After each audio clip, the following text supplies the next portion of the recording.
Alright, so the very first thing that you're going to want to do is plumb bob your axles.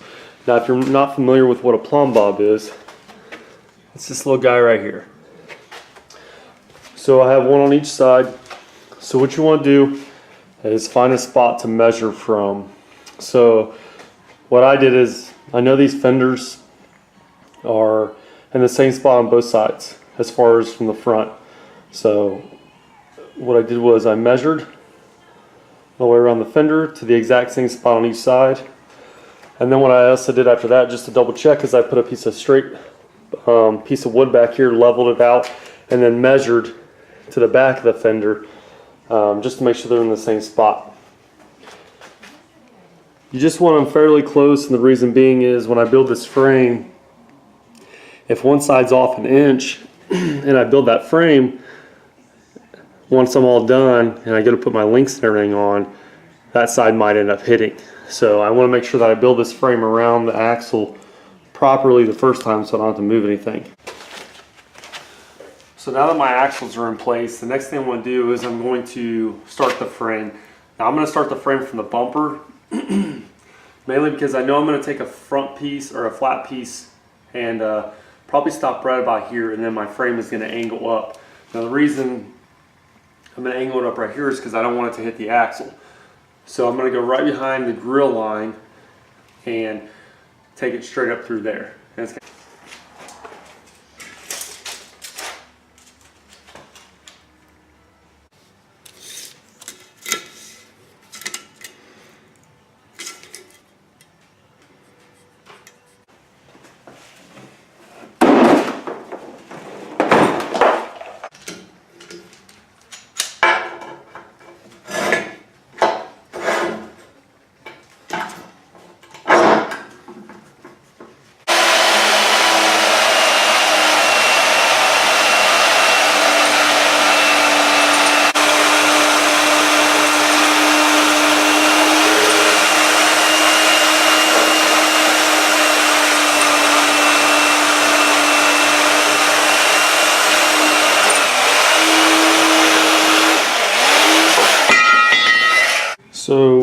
So I got the piece cut. Now my next thing is, this frame is not going to be the full width that that the regular frame was, due to the steering box being where it is. So I measured the top, and then I measured to here, and so I'll cut the top where it needs to be, and I'll cut the bottom, and then I'll just take a piece and fill in the gap.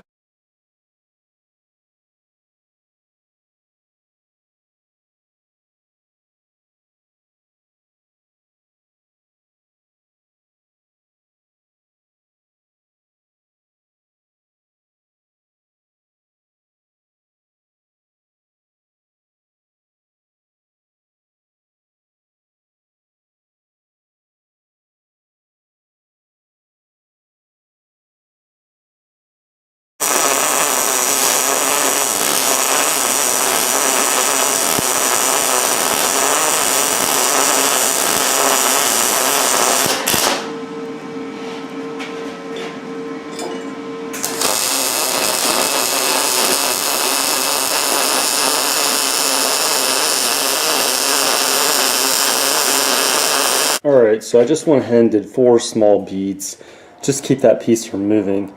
Now once I'm done with the whole entire frame section, I'll take it off and I'll fully weld everything. One thing I did is in the front there, or on the inside there, I made that bottom channel like an L, and because this is the piece that the box is going to get mounted to. Now I did that just to make it stronger, so I actually be able to put some welds in there and some welds on the outside. And then I'm also going to put a piece of pipe, like I mentioned earlier, where I drill these holes. And I went ahead and drilled these holes just to make sure everything was good before I welded everything up. So as you can see, I drilled them all the way through,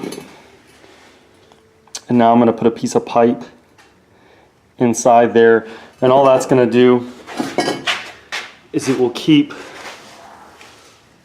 this from smashing in when I tighten that up. And like I said, it's also going to make the frame stronger.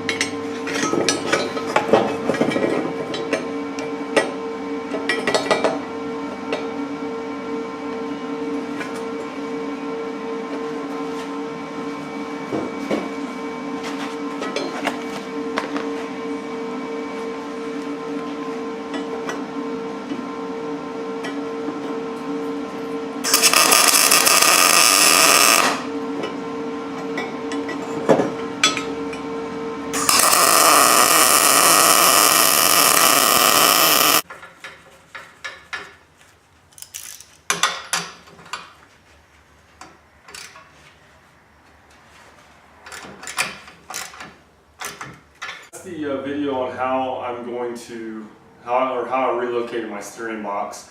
Now I'll do another video coming up of finishing the frame out, but I want to kind of keep these videos kind of separate and also not as long.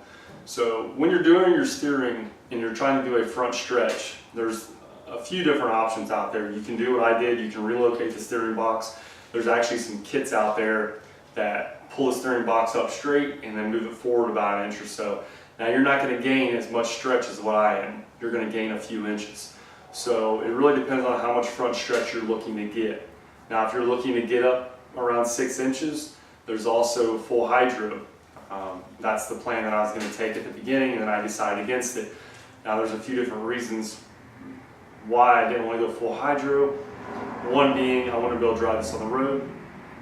And if you lose engine power, you're losing your steering, at least the majority of it. And I didn't want to be going down interstate and for some reason the engine shut off and then I have no steering.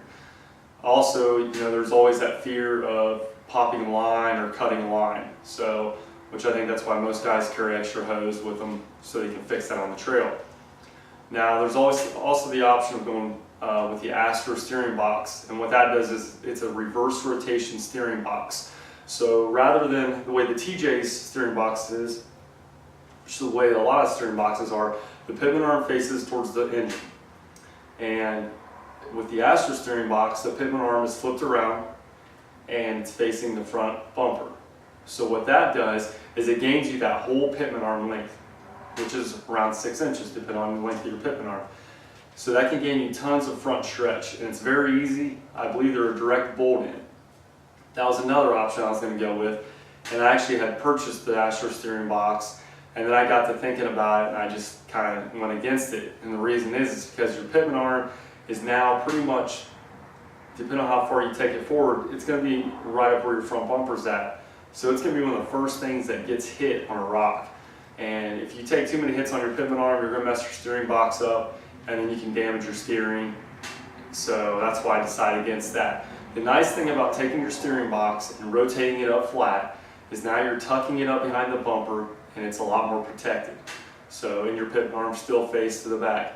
Now I'm also going to be running a completely flat pitman arm, and the reason I'm doing that is to kind of keep more distance away from the diff cover so I don't have to worry about that hitting anything. Now the only downfall to raising this stuff up is now where your drag link connects on the knuckle to the pitman arm, it's going to be a lot bigger angle.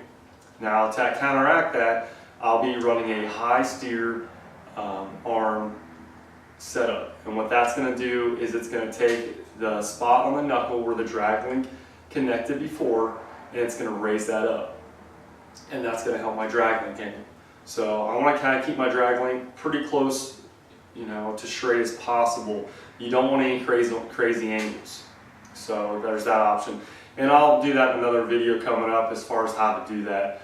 So make sure you check out my next video. It's going to be on building the frame and what's involved in that.